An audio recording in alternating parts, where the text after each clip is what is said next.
교독하시겠습니다. 보라, 그때에 하나님의 사람이 여호와의 말씀으로 말미암아 유다에서부터 베델에 이르니 마침 여로보암이 제단 곁에 서서 분향하는지라. 하나님의 사람이 제단을 향하여 여호와의 말씀으로 외쳐 이르되, 제단아 제단아, 여호와께서 이와 같이 말씀하시기를, 다윗의 집에 요시아라 이름하는 아들을 낳으리니 그가 내 위에 분향하는 산당 제사장을 내 위에서 제물로 바칠 것이요 또 사람의 뼈를 내 위에서 사르리라 하셨느니라 하고, 그날에 그가 징조를 들어 이르되, 이는 여호와께서 말씀하신 징조라. 제단이 갈라지며 그 위에 있는 재가 쏟아지리라 하매, 여로보암 왕이 하나님의 사람이 베델에 있는 제단을 향하여 외쳐 말함을 들을 때에 제단에서 손을 펴며 그를 잡으라 하더라. 그를 향하여 편 손이 말라 다시 거두지 못하며, 하나님의 사람이 여호와의 말씀으로 보인 징조대로 제단이 갈라지며 재가 제단에서 쏟아진지라. 왕이 하나님의 사람에게 말하여 이르되, 청하건대 너는 나를 위하여 내 하나님 여호와께 은혜를 구하여 내 손이 다시 성하게 기도하라. 하나님의 사람이 여호와께 은혜를 구하니 왕의 손이 다시 성하도록 전과 같이 되니라. 왕이 하나님의 사람에게 이르되, 나와 함께 집에 가서 쉬라. 내가 내게 예물을 주리라. 하나님의 사람이 왕께 대답하되, 왕께서 왕의 집 절반을 내게 준다 할지라도 나는 왕과 함께 들어가지도 아니하고 이곳에서는 떡도 먹지 아니하고 물도 마시지 아니하리니, 이는 곧 여호와의 말씀이 내게 명령하여 이르시기를, 떡도 먹지 말며 물도 마시지 말고 왔던 길로 되돌아가지 말라 하셨음이니이다 하고, 이에 다른 길로 가고 자기가 베델에 오던 길로 되돌아가지도 아니하니라. 아멘. 네, 기도하겠습니다. 하나님 아버지, 오늘도 새벽에 나와 주님 앞에 예배로 하루를 시작하게 하시니 감사드립니다. 하나님, 오늘도 말씀을 통하여서 주님을 만나게 원합니다. 하나님, 오늘도 우리가 어디 있든지 간에 주님과 동행하는 삶이 되게 하여 주시며 성령님의 뜻대로 하나님 말씀 안에 거하여서 살아가는 오늘 하루가 되게 하여 주옵소서. 또한 많은 기도 제목을 가지고 주님 앞에 나아갑니다. 우리가 기도할 때 하나님의 뜻을 쫓아 성령의 말하게 하심을 따라 기도하게 하시고, 또 그 기도가 우리가 생각한 것보다 더한 것으로 응답되어지는 은혜 또한 허락하여 주시옵소서. 이 시간도 예배 가운데 함께 하실 줄 믿사오며 예수님의 이름으로 기도드립니다. 아멘. 여로보암은 단과 베델에 금송아지를 만듭니다. 그리고 이 금송아지가 우리 조상들을 애굽에서 인도하여 낸 신들이라 선포합니다. 이를 통해 백성들이 예루살렘 성전에 가서 예배하러 가는 것을 차단해 버립니다. 여로보암 왕이 이렇게 한 것은 이스라엘 백성들이 이제 예루살렘 성전에 올라가 제사를 드리면 이들의 마음이 이제 유다 왕 르호보암에게 돌아설까 염려됐기 때문입니다. 그래서 금송아지와 다른 제단을 쌓아 만들었습니다. 그렇다면 북이스라엘 왕 여로보암이 만든 이 제단의 특징은 무엇입니까? 열왕기상 12장 33절의 말씀을 우리가 보도록 하겠습니다. 그가 자기 마음대로 정한 달 곧 8째 달 15째 달로 이스라엘 자손을 위하여 절기로 정하고 베델에 쌓은 제단에 올라가서 분향하였더라. 그 특징은 바로 자기 마음대로 정하고 만들었다는 것입니다. 자기 마음대로 레위 사람이 아닌 보통 백성으로, 일반 백성으로 제사장을 삼습니다. 자기 마음대로 또 절기를 만듭니다. 또 자기 마음대로 단과 베델의 금송아지를 만들고 여기가 바로 하나님께 예배하는 제단이라 칭합니다. 북이스라엘 사람들이 예루살렘 성전에 올라가서 예배하는 것을 막기 위해서 여로보암은 자기 마음대로 또 다른 제단들을 세운 것입니다. 반면 예루살렘 성전 안에는 하나님의 언약궤가 있습니다. 그리고 예루살렘 성전에는 하나님께서 선택하신 레위 지파 사람들이 율법의 말씀을 따라 제사를 드립니다. 바로 하나님이 원하시는 그 예배를 지금 드리고 있는 것이죠. 그런데 여로보암은 자기 마음대로 다른 제단을 만들고 자기 마음대로 분향을 합니다.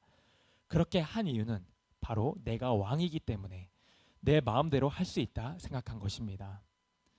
그렇다면 우리의 모습은 어떻습니까? 우리는 과연 어떤 예배를 드리고 있으십니까? 내가 원하는 예배를 드리고 있으십니까? 아니면 하나님께서 원하시는 예배를 드리고 있습니까? 우리는 늘 하나님의 말씀을 따라 하나님께서 원하시는 그 예배를 드리는 자가 되기를 소망합니다. 오늘 본문을 보게 되면 여로보암이 이렇게 자기 마음대로 이 세운 제단에서 분향할 때 한 사람이 등장합니다. 이 사람은 남유다에서 국경을 넘어 베델로 올라온 하나님의 사람이었습니다. 그 하나님의 사람이 왜 남유다에서 또 북이스라엘인 베델까지 왜 올라왔을까요? 본문 1절의 말씀을 보게 되면 여호와의 말씀으로 말미암아 올라왔다고 말하고 있습니다. 그는 바로 하나님의 말씀을 전하기 위해서 북이스라엘로 올라온 것입니다. 이때 하나님의 사람이 전하는 하나님의 말씀은 이것입니다. 본문 2절의 말씀을 보겠습니다. 하나님의 사람이 제단을 향하여 여호와의 말씀으로 외쳐 이르되 제단아 제단아 여호와께서 이와 같이 말씀하시기를 다윗의 집에 요시아라 이름하는 아들을 낳으리니 그가 내 위에 분향하는 산당 제사장들을 내 위에서 제물로 바칠 것이요 또 사람의 뼈를 내 위에서 살리리라 하셨느니라 하고, 이 하나님의 사람이 와서 제단을 향하여 또 베델 제단에서 분향하는 산당 제사장들을 향하여 이렇게 외칩니다. 다윗 집안에 요시아라 이름하는 아들이 태어날 것이다. 그래서 이 요시아라는 왕이 이 베델 산당의 제사장들을 죽일 것이고 그 제단 위를 사람의 뼈로 부정하게 만들어 이 제단을 영원히 제사하지 못하는 것으로 불살라 버릴 것이다. 이런 예언적인 선포를 합니다. 그런데 그 예언의 선포대로 요시아 왕이 실제로 태어납니다.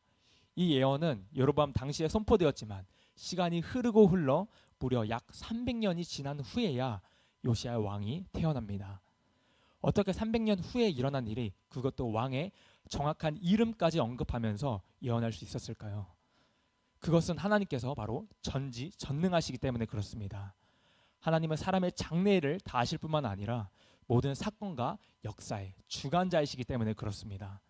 그리고 그 예언의 말씀이 열왕기하 23장 15절 16절을 보게 되면 그 말씀 그대로 성취되었음을 보여줍니다.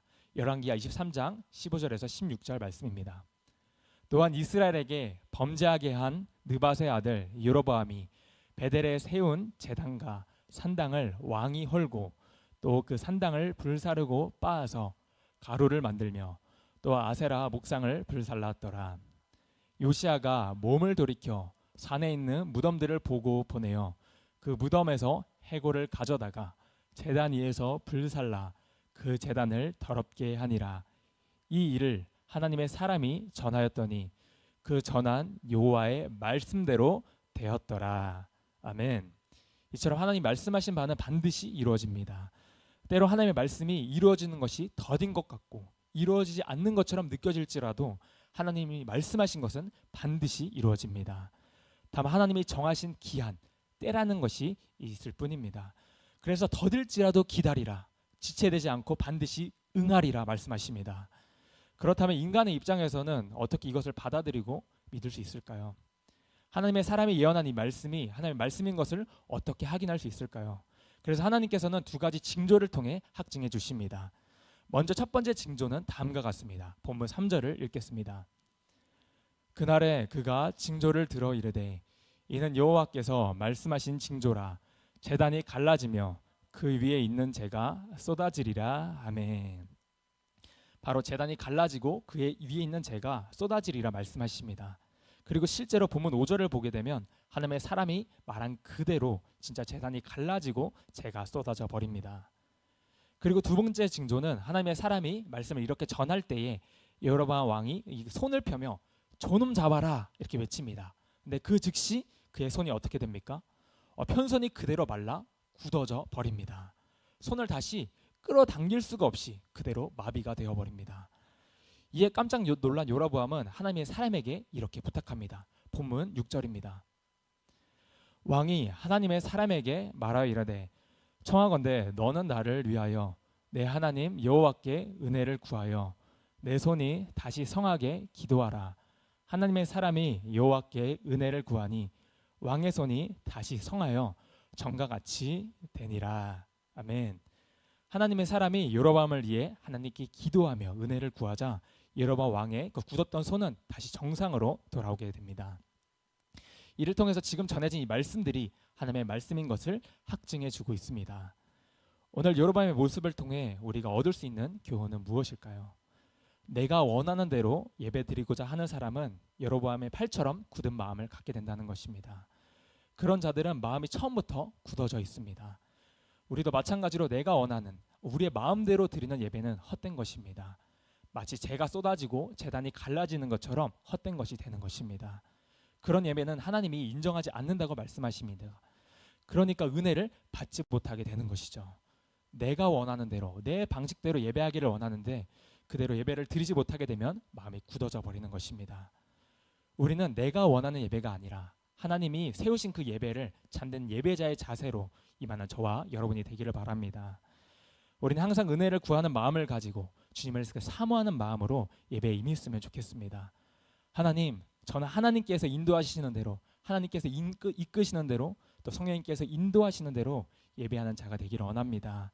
하나님, 저에게 은혜의 담배를 내려 주시옵소서.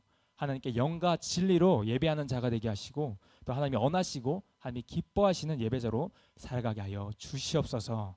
이런 마음과 자세로 우리가 온전히 세워지기를 소망합니다. 하나님이 찾으시는 그 참된 예배자들이 바로 우리가 되기를 바랍니다. 기도하겠습니다. 살아계신 하나님 아버지,